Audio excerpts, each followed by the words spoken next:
we're in quarantine, and a lot of us, we're being forced to cook more than we ever have. And it can be frustrating, but it can also be an amazing experience, because really the only way you get better at cooking is by doing it.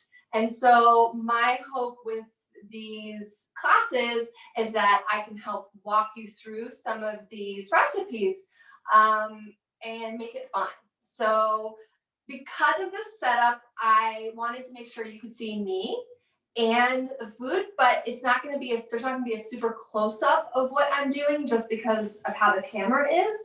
So I'm really going to do my best to just describe everything that I'm doing, so that you don't necessarily need to see visually what's going on as much as listening, but I will make sure to show everybody everything as I go.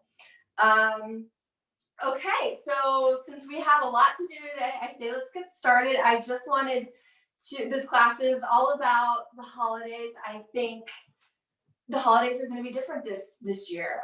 Thanksgiving was probably different for you, whether you celebrate Christmas or Kwanzaa or Passover or whatever. It is going to be different, and so, or Hanukkah. So I think that cooking can be a really fun way to make something special that may be hard to make special otherwise. So I really encourage you to plan out, fun cooking. Cooking is a project, especially when you take on big things. So schedule out some time to work with your family, to make it a fun project, and pick things that you're really excited about. And so, like Melissa said, at the end of this, you'll get a PDF I created 6 recipes that, if made in whole, are like this crazy, great, very special holiday meal. And you would probably need to space them out, because they are pretty, they're more in-depth recipes than your just everyday, like, what's for dinner? I wanted to make them a bit more special, but I also wanted them to have a healing aspect to them. So today we are making a buttery sage roasted chicken with a lemon garlic sauce. So I know making a whole chicken or a whole turkey is really intimidating. And so I wanted to walk through that with you and show you that how you do it, and that you can do it. And also, gravy can be really difficult. I have trouble with gravy. So I have kind of an alternative that we're going to make a sauce with it that is kind of, as you'll see, it's all in one, and it's pretty simple. And then the second thing we're going to make is a roasted garlic cauliflower mash. And so that is an alternative to your traditional mashed potatoes, but instead we're going to use cauliflower, which actually surprises a lot of people, that they haven't had it before, and then they have it and they're just thinking, I'm not going to like this, and then they love it. So stick with me, keep an open mind, and I say let's get started. So if you haven't done so already, please turn your oven on to 375. And first we're going to roast some garlic. And that's going to go into our cauliflower mash. So we're just going to get that done first. And then we're going to start on our chicken.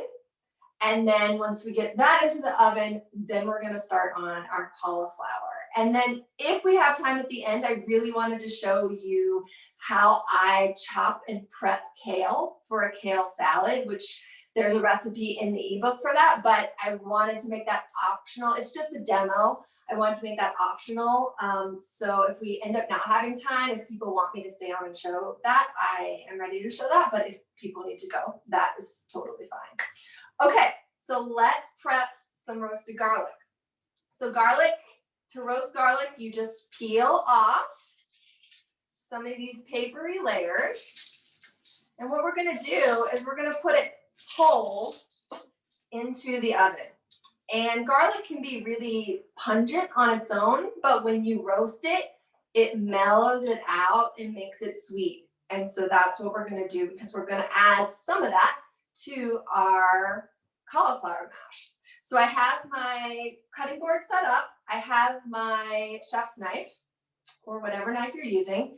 And all you're gonna do is you're gonna peel off the initial paper layers, and then you're just going to chop off this top just a little so that the cloves are showing. So I'm gonna do that first, and just be mindful of your fingers, of course, but just one little chop, and it's showing all my cloves. So I'm gonna grab some foil.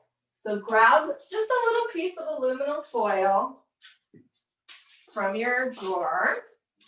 And I'm gonna put this in my compost. And then it's just gonna sit like this.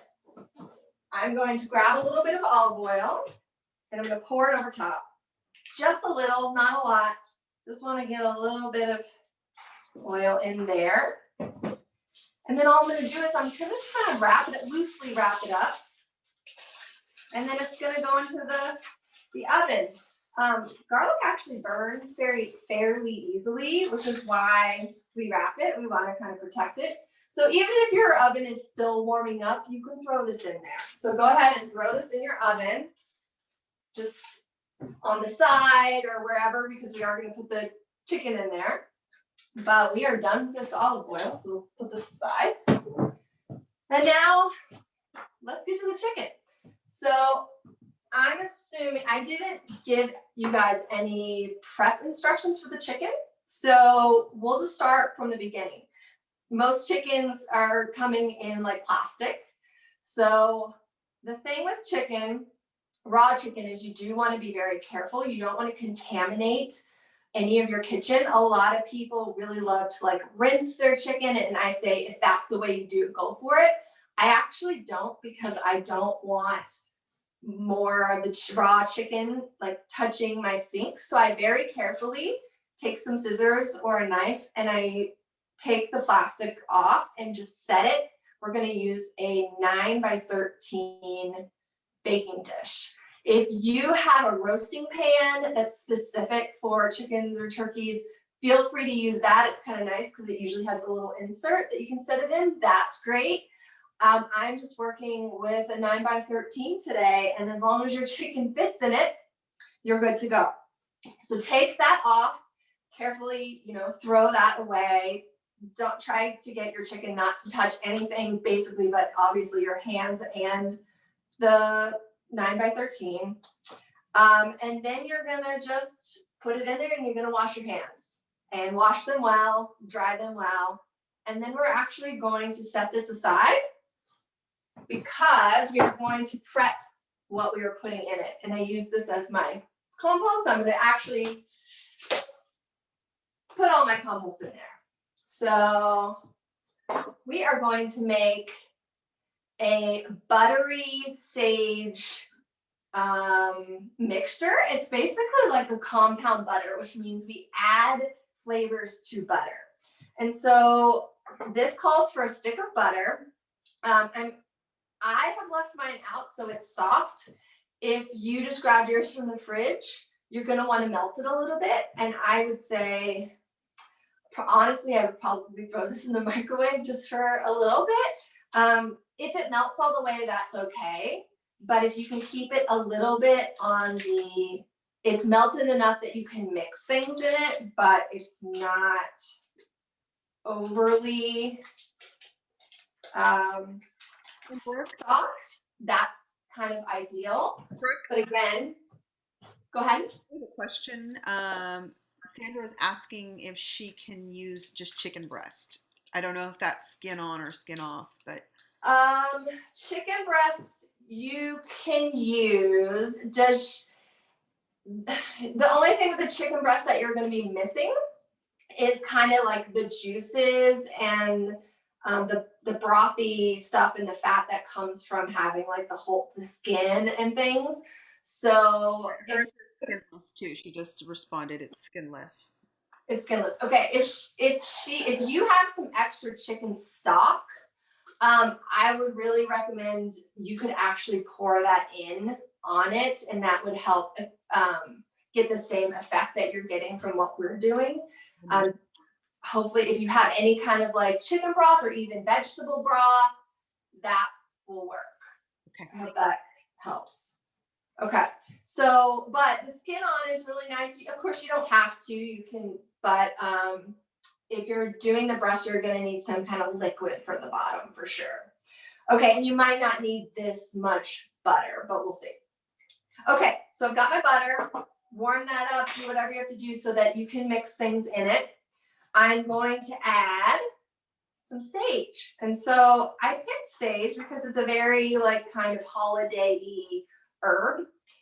And sage is actually a very strong herb. So you don't need a ton to get a lot of flavor. I'm using fresh. If you don't have fresh, I mean, we're all in quarantine and going to get fresh herbs can be really difficult. Getting any kind, you might not be going to the grocery store. You might be just like going once a month or something. Use dried, and it's totally fine. Other herbs that would work in this are rosemary, fresh or dried. I really love herbs de Provence, which is a blend of French herbs, and they're all dried. And that actually is very delicious in this if you wanted to just do something like that.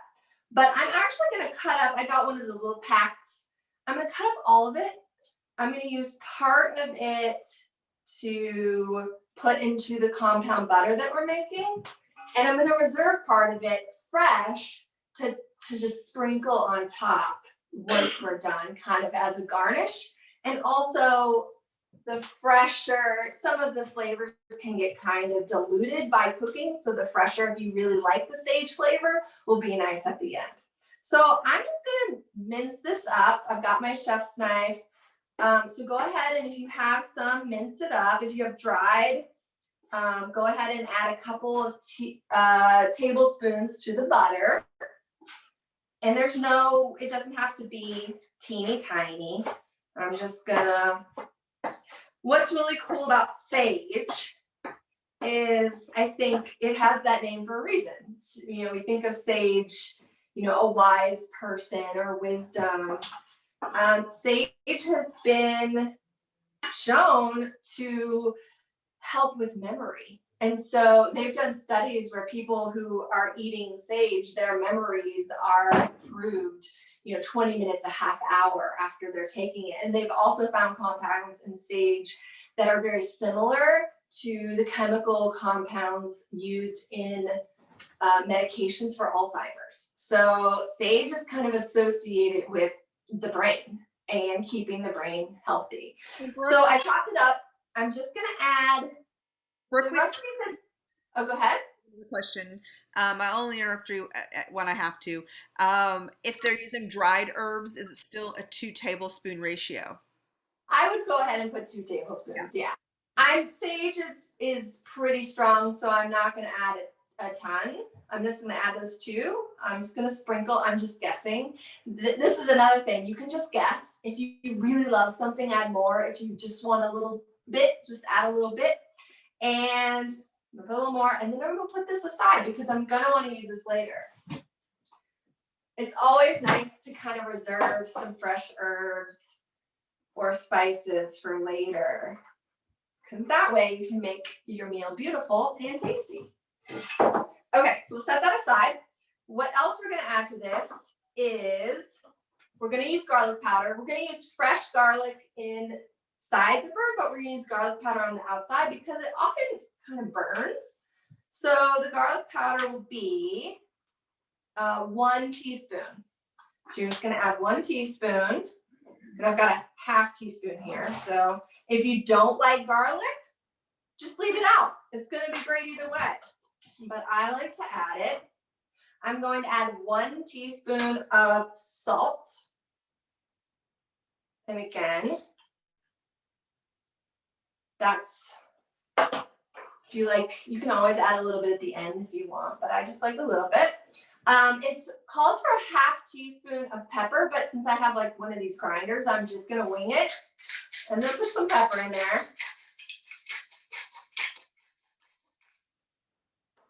And let me make sure I didn't miss anything. I did not. And now we're just gonna mix this. And so you can use your hands, which is actually kind of fun. If you have make sure you have clean hands. Although this is going to go on the turkey, so your hands can still, I mean, on the chicken, so it doesn't have to be perfect. But just mix it up. You want to get those herbs mixed in. You want to get that salt mixed in.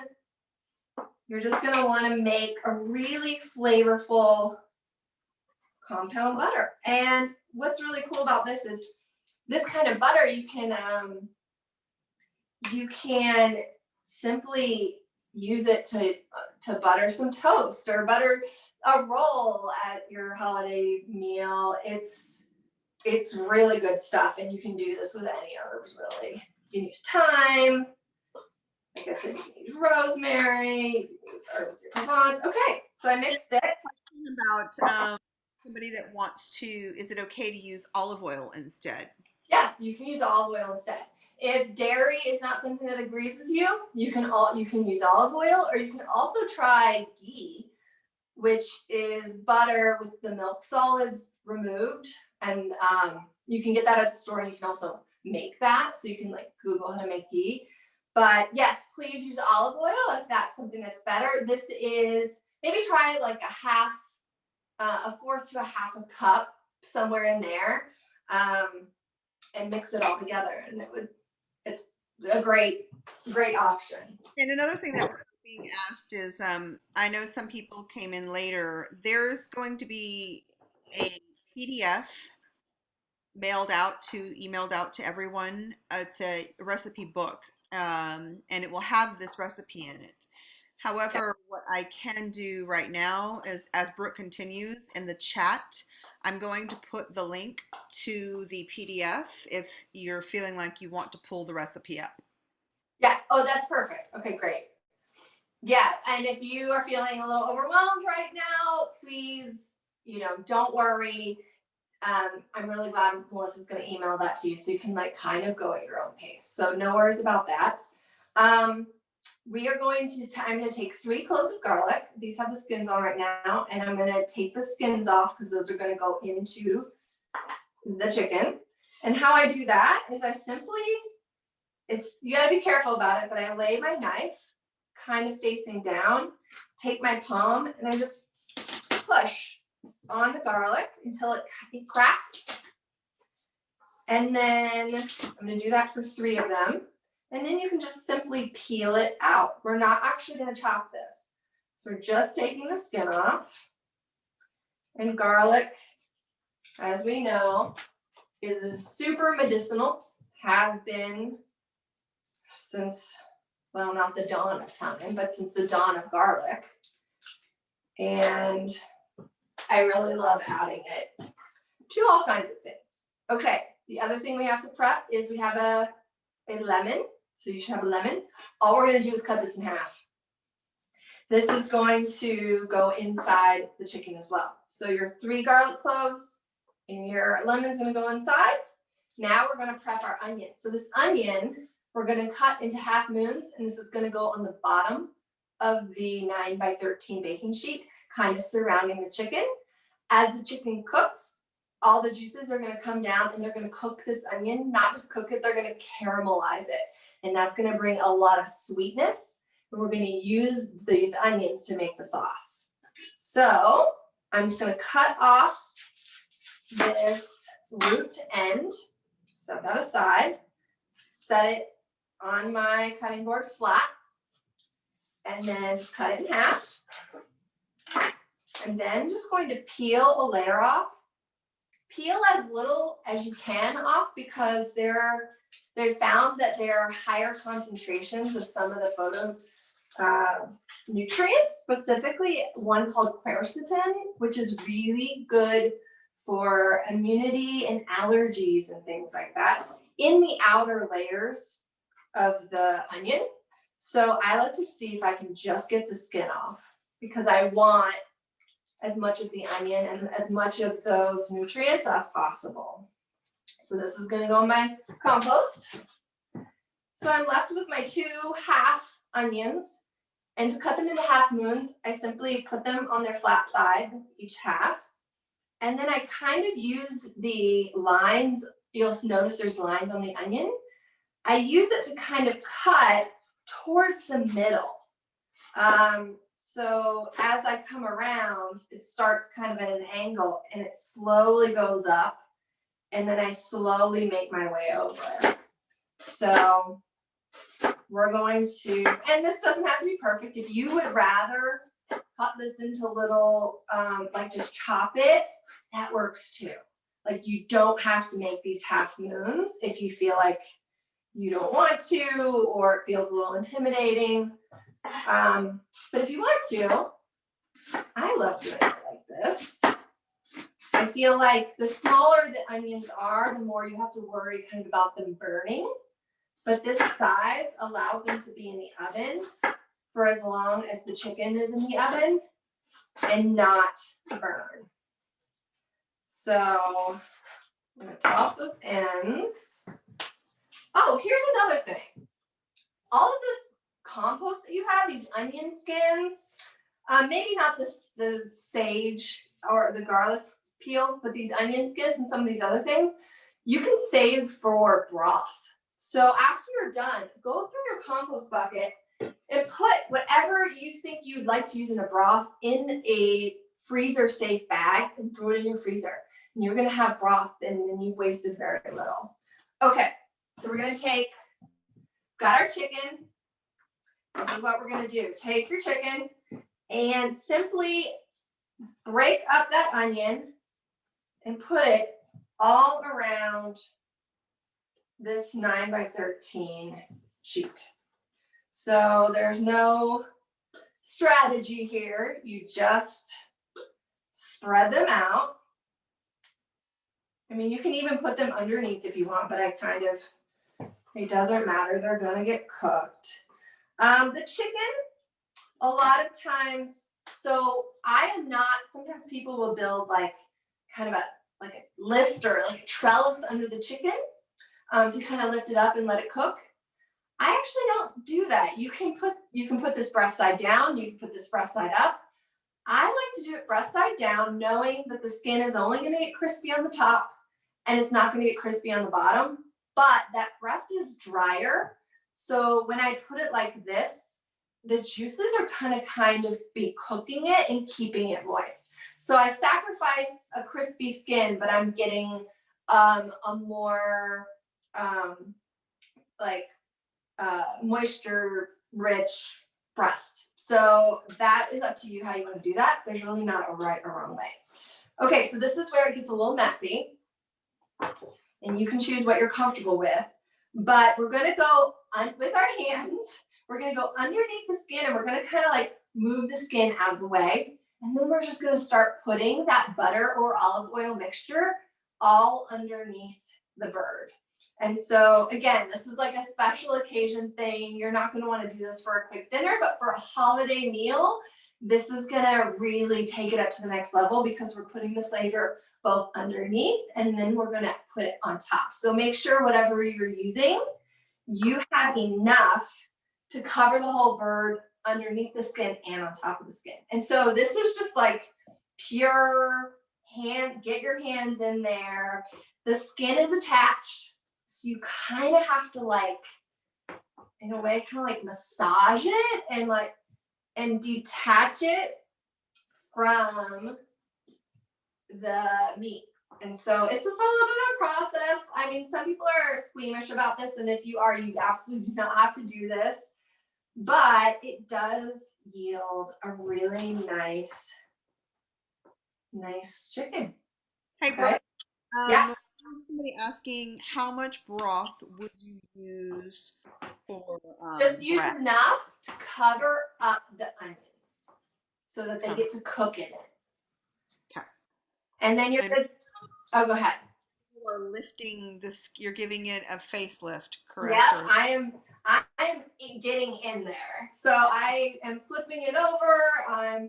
I'm using I'm actually using my thumbs to kind of like separate the skin from the meat. You can only do so much because it's gonna be really hard to get into like the legs and stuff, but right now you're just getting that separation and then you're going to start to pack the butter. Exactly. So what's going to happen is wherever you separated it, you're going to be able to slide some of that butter right in there. And it's going to be between the skin and the meat. And so it's, as it cooks, it's going to be absorbing that flavor. So I'm going to go ahead. I've kind of gotten in there. I'm going to use my hands. If you want to reserve any of this compound butter for later use, you need to do that before, because now I've got like chicken juice on my hands, and whatever I touch in here is going to need to go on the burn, and it can't be eaten unless it's cooked. But all of this is going on there. So just a note, if you do want to separate it, please do. If your bird is cold, that's okay. It doesn't have to be perfect. The butter can also be a little cold. It can be a little clumpy. It's gonna be really good no matter what. So I am just basically stuffing the butter underneath the skin as much as I can. And it's looking a little clumpy. It's not gonna be beautiful, but once it cooks, it's gonna melt right in there and it's going to taste amazing. I didn't get too much into the legs, but I'm going to now put a little bit of the butter on the top. Well, I'm on the breast right now, so this is actually going to get turned over, and that's fine. Oh, and I meant to mention, if your chicken, sometimes they come with some of the innards in a bag, make sure you take that out because you don't want that cooking in there. And you can save that for stock. And sometimes it comes with chicken liver, and you can make chicken liver pate or something with that. It's very nutritious. So don't throw anything away because we can use everything. And that's what's so great about this chicken. I'm just continuing to put butter, compound butter in it, is you can use every part of it. So I'm going to be doing with Banyan Tree, I'm going to be doing a broth making class in the end of January. And January 19th. January 19th. And whatever you make of this chicken, save the bones. You can save the bones in the freezer, and we can use that to make a very, very nourishing and healing broth.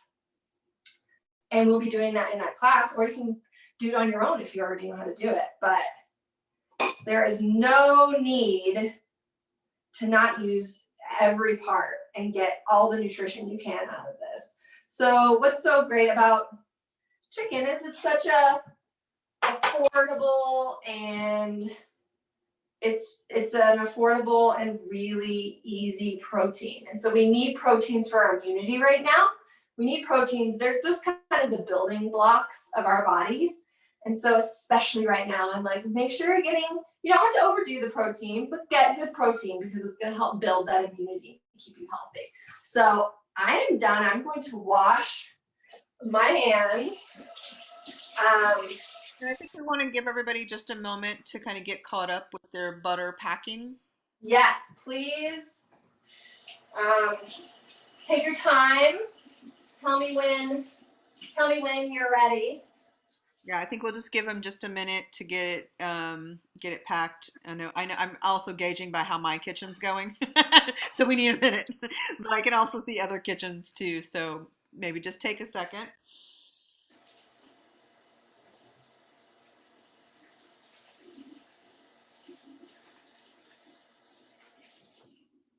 Yeah, and I'll just kind of talk while you guys are finishing this, because of course I've done this a million times. So this is making a whole chicken is actually it's just so great because you can, like I said, you can use every single part of the chicken.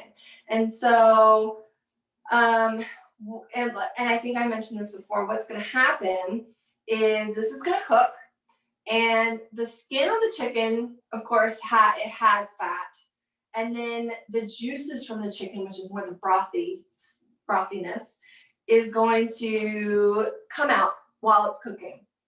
And what it's going to do, it's going to cook all of these onions, and it's going to caramelize them. It's going to make them very sweet.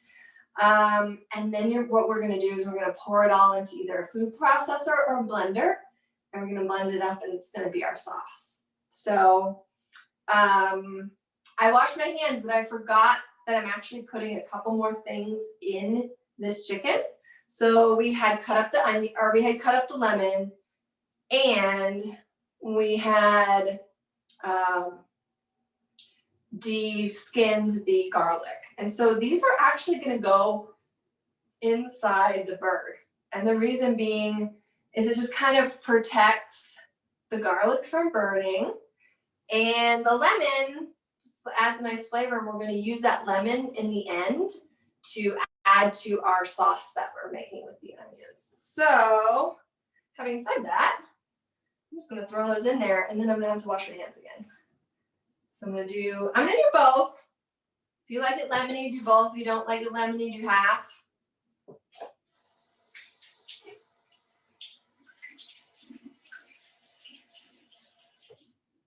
But maybe your holiday is going to be smaller this year. There's just not going to be as many people. And so a chicken is smaller than, say, a turkey or a roast or something. And it can be a really approachable thing. And you're not going to have so many leftovers that you're not going to know what to do with it. So if it's just you have really lovely leftovers for, 3 or 4 days.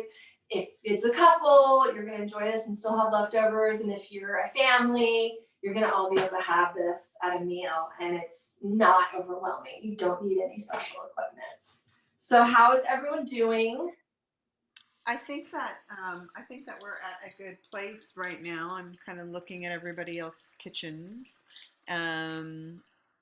See if I can skim through again. I know you can't see. Yeah, I see. Okay. And there's a question that came up about adding other veggies, and I went ahead and responded with, yeah, I mean, I think parsnips and celery and carrots. Add anything you want. You can add anything you want and either take it out and eat it on the side or make it part of the sauce. It's totally up to you. It's going to be really good. You could add carrots, celery, potatoes. If you add potatoes, I probably wouldn't add that in the sauce, but you could certainly have that as a side. Anything that you want to cook in this is going to be delicious. Okay, so I'm going to go ahead and I'm going to throw this into the oven. We still have our garlic in there. We can check on that, see how it's going. But I'm going to put this in here. So it's 375. I'm going to put it in uncovered and then set your timer, because you're going to want to check it in about 20 or 30 minutes, because you're going to want to make sure it gets crispy on top. So I actually made a chicken before this so I could show you what it looks like. So this is the chicken I made. Let me come up here.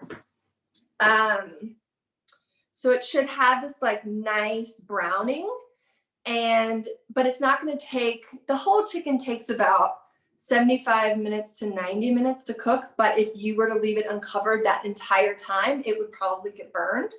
So I leave it uncovered until it looks like the amount of brown that I like on top. And then I just get a piece of foil and I just very gingerly lay it on top. And it will cook, it will continue to cook, but it won't continue to get brown.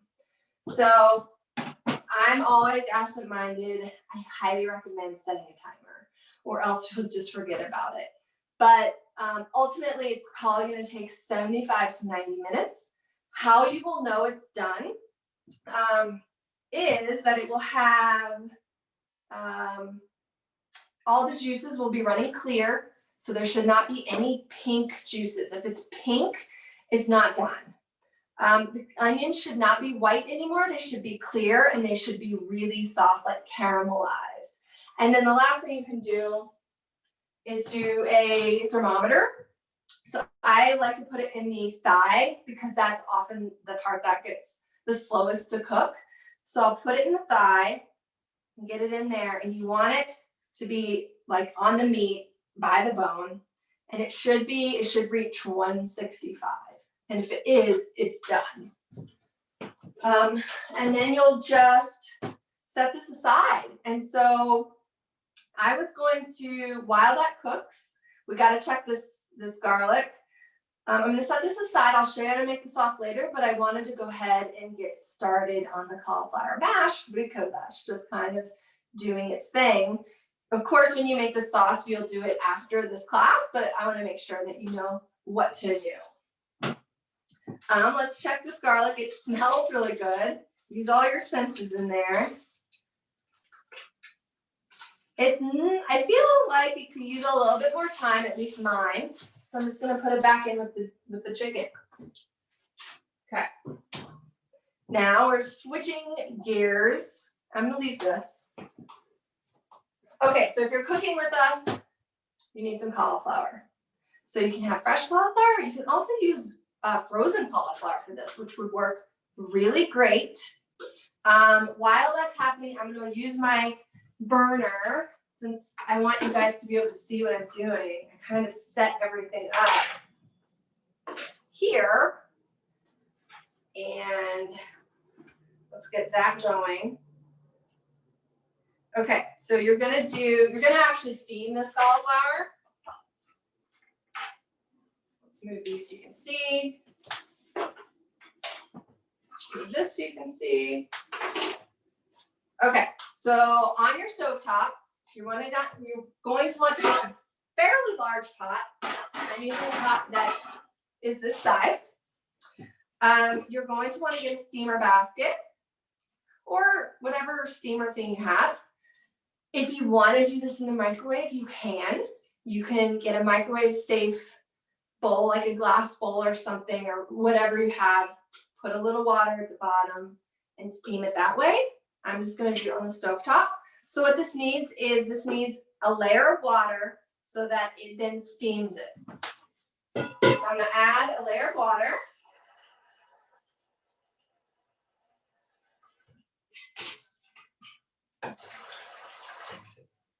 Over top. And then I'm just going to heat this water. You want it to come to a boil. If you cover it, it will boil faster. So once you have your water boiling or you have yours set up, we're just going to let that go. Turn it on. Why not turn it on high? Turn it on high. And then while that's going, we're just going to chop our cauliflower. Like I said, you can use frozen and then you don't have to chop anything. But I like to just chop it in half. And cauliflower can be a bit crumbly and messy. When you're chopping things, you always set it on the flat side. You don't want it rolling around. You don't want to be cutting yourself. So I'm just going to chop it into fourths. You can do that at home. Obviously we have stems and leaves. You can save these. These are edible. We're not going to use them in the cauliflower mash. And to take those out, I set the quarter up and I kind of just carve the stem out. Carefully. You can use your hands. You can break it. But you can chop this finely. You can go in a slaw. You can roast it. It's a little tougher. You can use it also in a stock or a soup. It can have a little bit of a stronger flavor. You can roast the leaves like kale chips, but cauliflower chips. And I don't do too much chopping of cauliflower because I actually just use my hands a lot of times to break it up. But I'm just cutting this stem out of here. Just, progress, not perfection. Cauliflower is a cruciferous vegetable and very powerful. I mean, potatoes are also very nutritious, and who doesn't love mashed potatoes? But this is like a really nice alternative to mashed potatoes. You're getting a cruciferous vegetable that's full of fiber, which is great for your microbiome, which in turn is great for your immunity. You're getting cruciferous has been shown to be really helpful, like preventing cancer, anti-cancer compounds in here. And even though it's white, you might think it doesn't have a lot of nutrients, but it actually has just as many nutrients as like broccoli. It's just a different color. So even though my water is not boiled, I'm going to just use my hands to break this up into pieces and just throw them into the steamer. I can feel it's starting to heat, but the water is not boiling yet.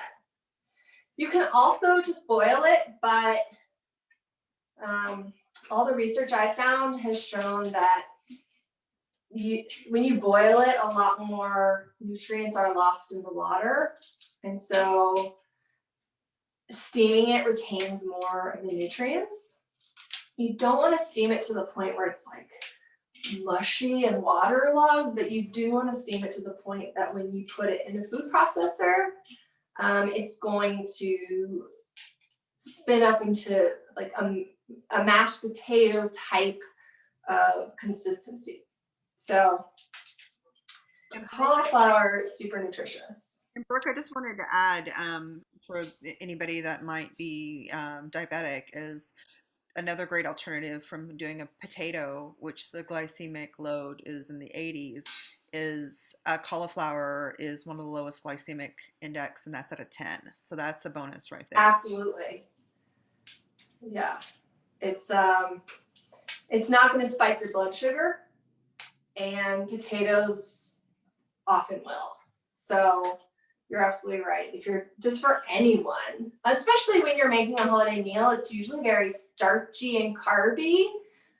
We have breads and we have stuffing and we have mashed potatoes, and this is like kind of a nice alternative to reduce those blood sugar spiking foods at a holiday meal and be equally delicious.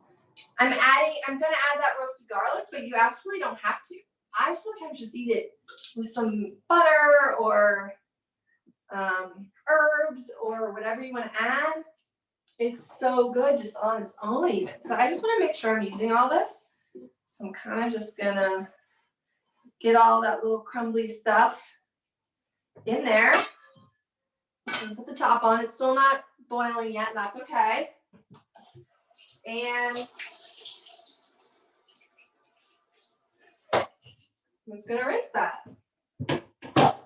We're probably gonna use it later. I'm gonna leave it right there for now. Okay. Oh, my knife.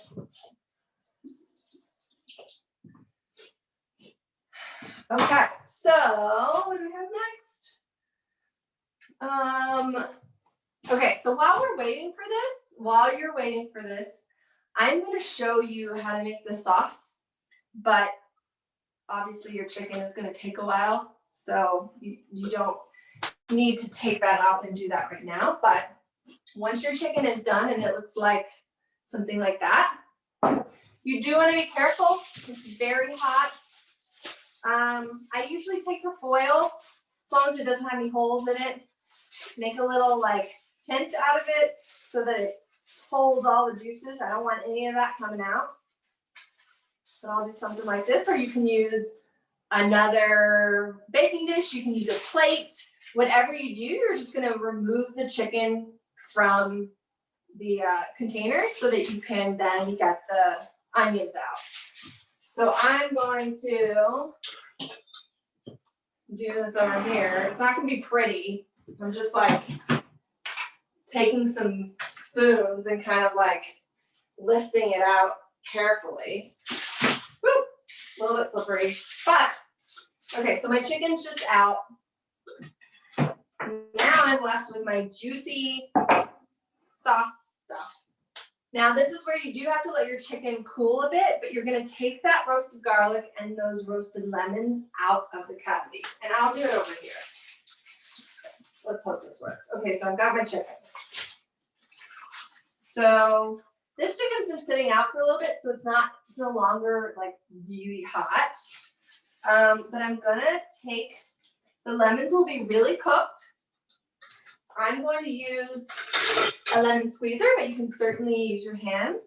And I'm just going to squeeze some of this lemon juice. It's been cooked into, and a lot of the lemon insides are coming out too. And I like it lemony, so I'm going to use both. Just careful. Again, this has been cooling, so it's not super hot. I'm hearing my cauliflower starting to steam. And now, go ahead. I want to remind everyone quickly, because I see some questions, that you are simply just showing us the sauce that we will be able to make with the PDF and the recipes, the recipe book, after our individual chickens are done. Yep. That is the kit. It is all in there. I've lost my garlic. I'm going to do, it's not pretty. I'm going to do this number. Where's my garlic? It's stuck. Okay, there it comes. Okay, so I had 3 garlic cloves in there. Now they're roasted. Now they're in the sauce. Let me rinse my hands real quick. Okay. So for this, you can either use a food processor or a blender. I'm gonna move my chicken back. I'm gonna use, my blender's been a little bit finicky, so we're gonna try the blender, but if it doesn't work, we'll pull out the food processor. Here's my blender. And I'm gonna pour it in. I'm gonna use just a spoon. This is cooled off. But I'm just gonna very carefully, without making too much of a mess here. We have a question. Is garlic more nutritious when you roast it? Does it change the information? It's actually more nutritious when it's raw, but you can't have as much of it. So it's just too pungent, too strong to have quite as much garlic raw. So it is very medicinal raw, but it still retains some of its nutrients. When it's not, just not as much. So just do be aware of that. What I like to do is cook my garlic, and then if I do like a salad dressing or a vinaigrette or something, I'll put raw garlic in it so that I know I'm getting that raw garlic. Okay, so let me think. I've got my lemon, my garlic, my onions, and all the juices from the lemon, which are all the juices from the chicken, which is going to be both fat and like a watery broth. I'm gonna blend this up and we're gonna taste it. If this is especially hot, a technique I like to use is taking a towel, folding it up thick, taking that initial top off and using that, because you don't want the heat coming up and exploding because it's so dangerous. You want to make sure you're really safe about that. This is not super hot right now, so I'm just gonna use this, but I'm just gonna blend it up. It's gonna be loud for a second. Sorry, hold on.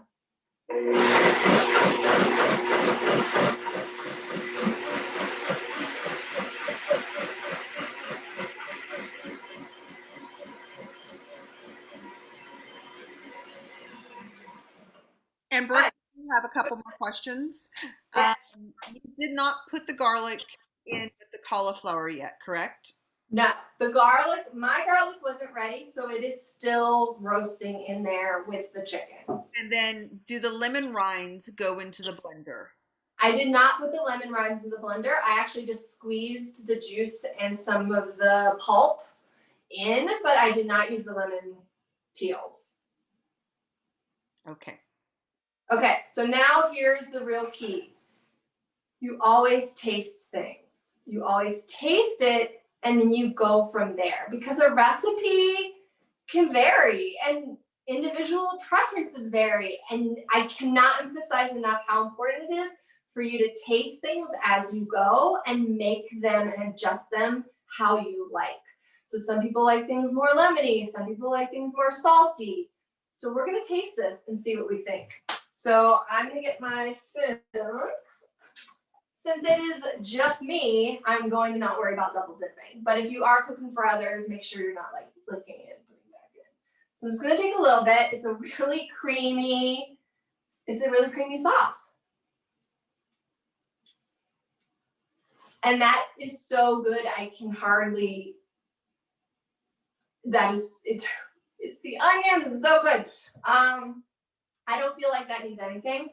But depending on you, you might need to add a little bit more liquid if you want it a little bit more liquidy. If you want it thicker, don't add anything. You could add a little bit of garlic powder if you want. If it is not garlicky enough, you can do anything you want. I think that's perfect as it is.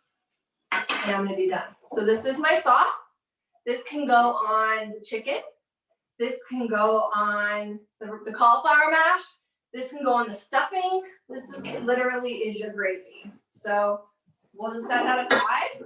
And we had a question about can you use oranges instead of lemons? I mean, cooking is all about experimentation. You could totally experiment with that. I have never experimented with it, but it could either be completely delicious or it could be a little bit, I really don't know. I think it could be really good.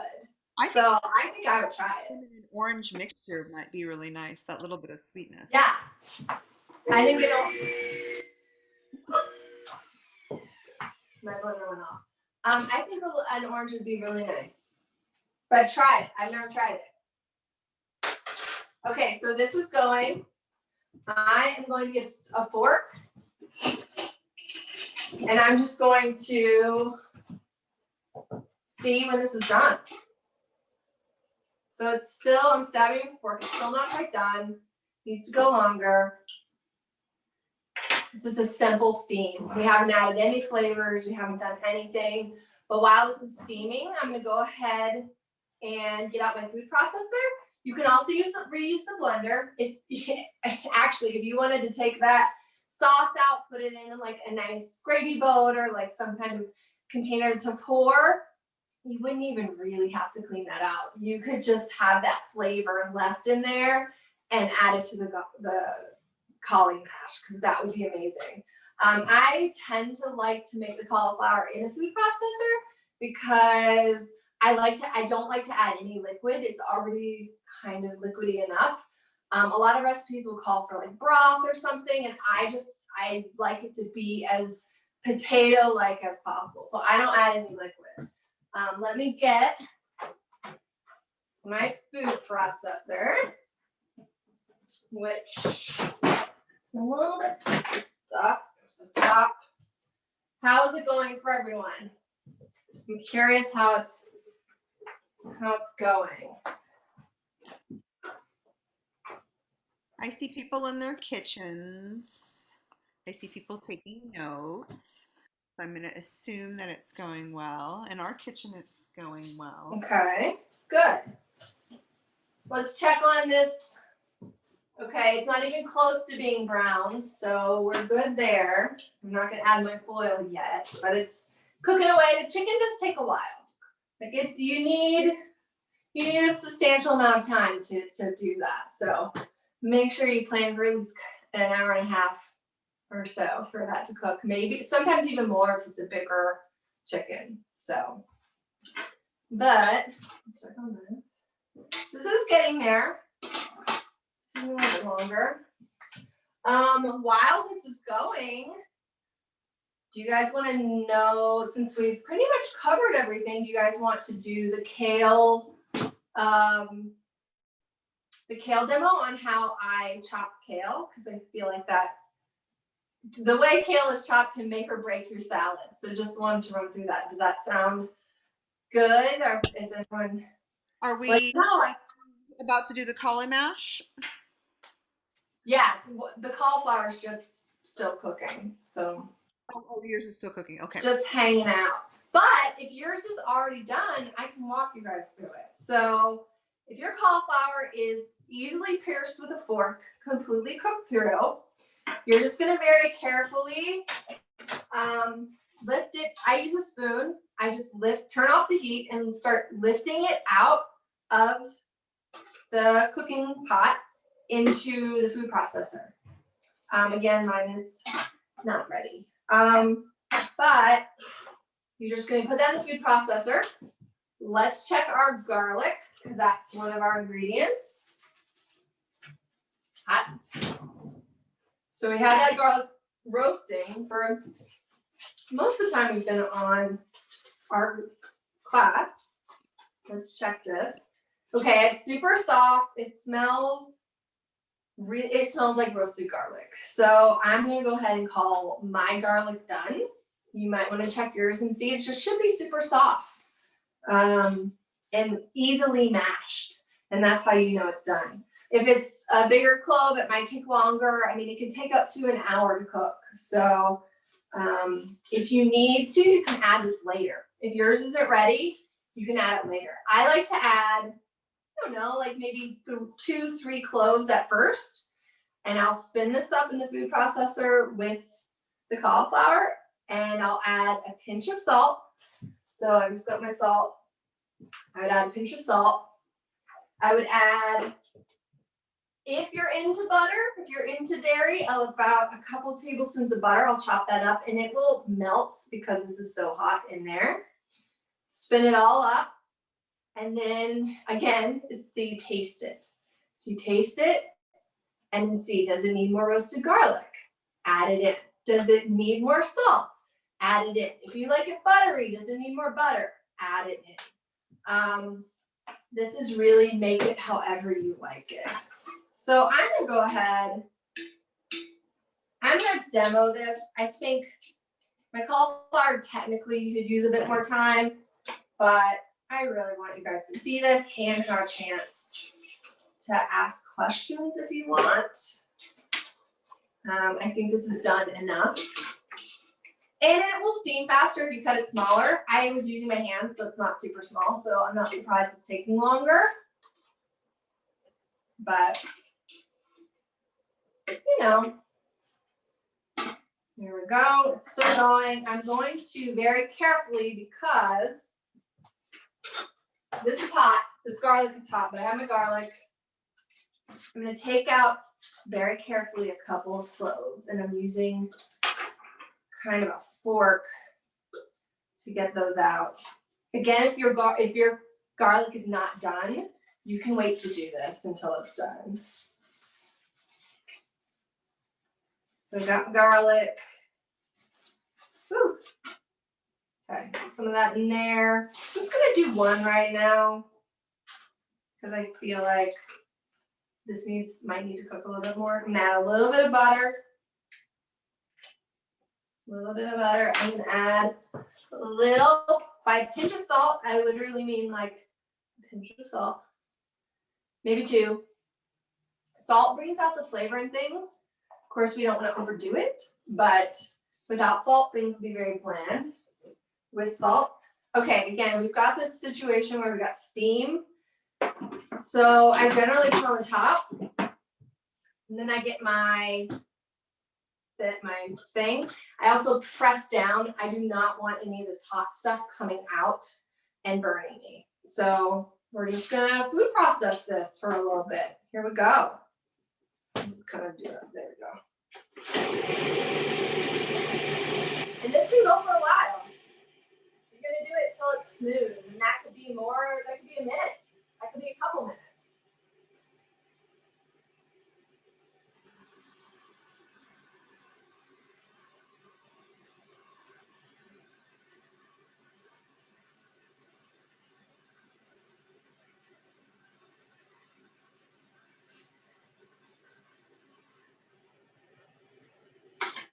Okay, let's see how it is. Okay, so we have some steam coming out. I'm gonna put this back here. I'm gonna use my little spoon. Okay, so I like the consistency of this. It's very mashed potato-y. It might be a little bit less thick, but it's pretty on target. Okay, this is good, but it needs more salt. It needs more garlic. That's gonna add a lot of flavor. We're gonna put a little bit more of that in there. Maybe 2. I think I'm gonna do 2. Because if you don't want to do too much, if you don't want to overdo the butter, the garlic is gonna add that flavor that you're looking for. So let's try one more time.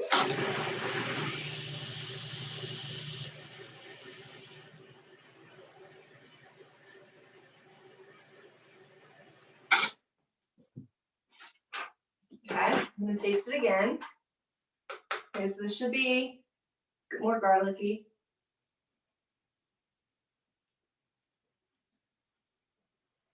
It still needs something.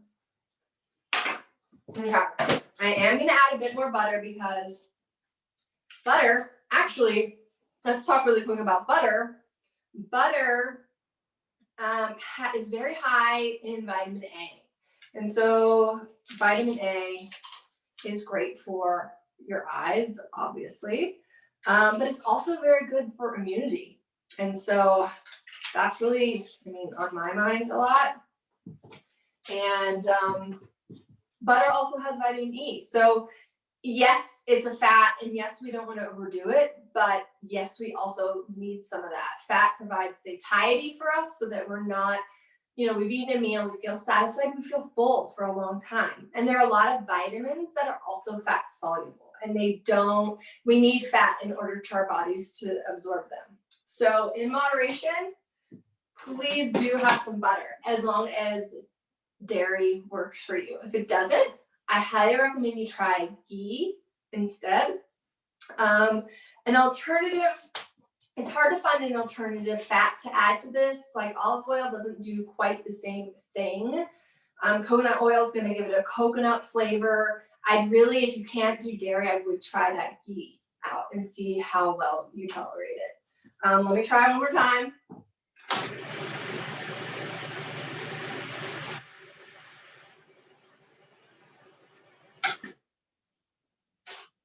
Because we want these to be like mashed potatoes. And they're gonna have that sauce on them too, which is gonna be good. Okay, that's much better. I think these are done. And they're just like a nice potato alternative. And so I want to leave like a couple minutes for Melissa to be able to talk about wrap up stuff.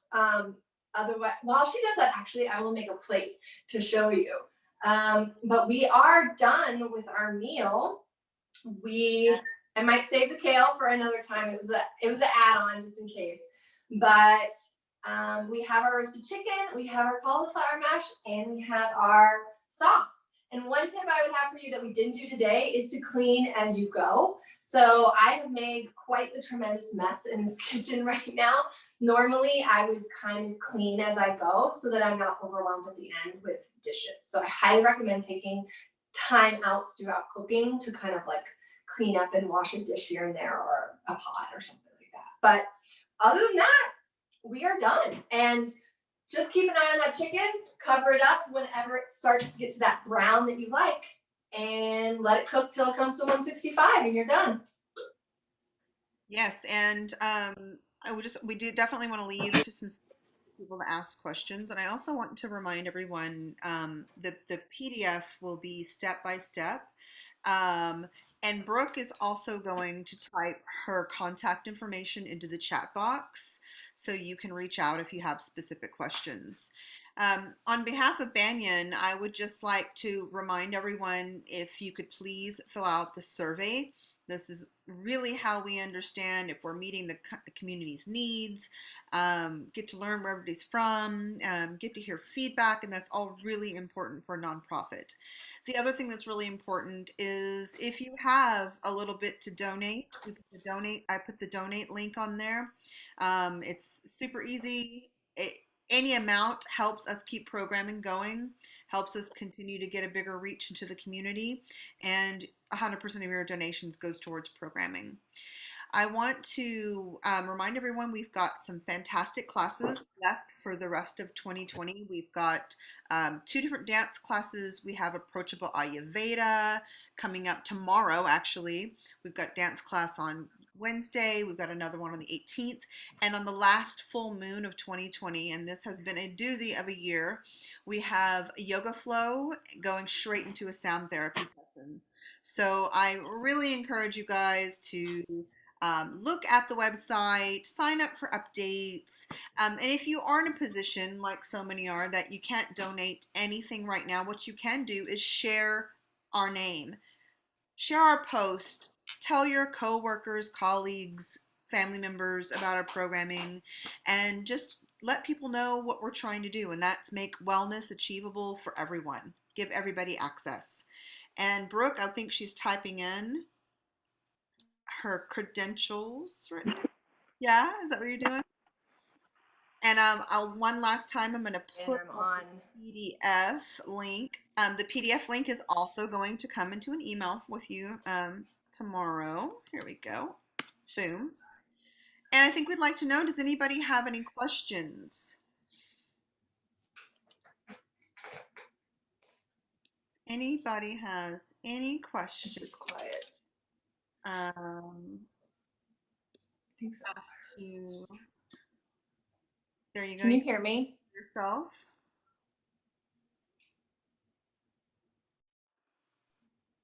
Any Okay. questions?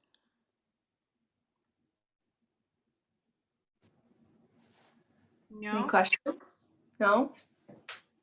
So I'm curious. The kale will be in the recipe book, right? So the recipe book actually has the chicken recipe that we just did, the cauliflower mash recipe, the sauce is included, and then there's a winter holiday salad it's a kale salad with sweet potatoes and pomegranate, and then there's an sourdough stuffing recipe. There's a garlic green beans with pistachio recipe, and there is a cinnamon spice apple pear crisp.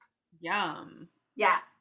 So I spent a lot of time and had a lot of fun doing that. So That's yeah. fantastic. And then the reminder about the bones.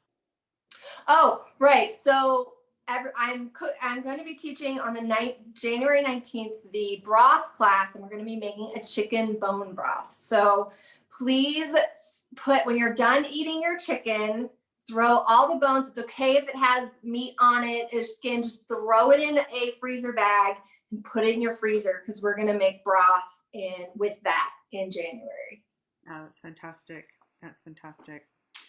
So let's see that plate. Okay, so I hope you can see it. I garnished it with some sage, but here is the chicken thigh. I made a little chicken thigh. We've got the cauliflower mash, and then we've got the sauce, which I'm a sauce on the side person, so I put on the side, but you could also just like pour it on there. Make, little green salad or something to go with this, and it's gonna be like such a nice balanced meal. So there you go. I hope you guys had fun doing this. I put my email in the chat. So if you have, I know this is a lot, if you have questions or things are popping up either now or later, please reach out. I'm happy to answer any questions you have or anything that's going on. And you'll also be getting that ebook, which should have directions, but I know sometimes you might have questions, so please reach out. Absolutely. Well, once again, on behalf of Women's Collective, from my household to yours, if we don't see you by the next event, happy holidays, and please take care of yourselves. Please reach out with questions and comments. Fill out that survey, and if you can donate, and if you can't donate, tell people about us. All right, guys, have a beautiful rest of your weekend. Everybody stay safe. Stay positive, test negative. That's our theme, right? That's all. It's what it's all about. All right. Take care, guys. Thank you so much. Thank you. Bye. Bye. Thank you. You're welcome. Good job, Thank Brooke. you, Brooke. Thank you. Bye. Bye. Bye. Thank you. I was mashing the cauliflower when you were talking. Is the survey coming to email, or is it somewhere on here? In the chat box right now, but it's also going to be in the email too. Okay, I can I'll read. get it from the email. Yeah. Okay. Thank you, and I appreciate We're you. having fun. Thank you. Thanks so much. So when we started doing our cauliflower mash, we just went in with like double the butter. And Yeah, these were like just go for it. I know people, I don't want to like overwhelm anyone with butter, but like I use a ton. butter is everything in this house. Yeah. Totally. Thank you, Brooke. Oh, hi, Ariel. You're welcome. Thank you so much for attending. Yeah, of I course. love It's my great. friends too. Take care. Bye. So we've got, I don't know, have we checked our chicken?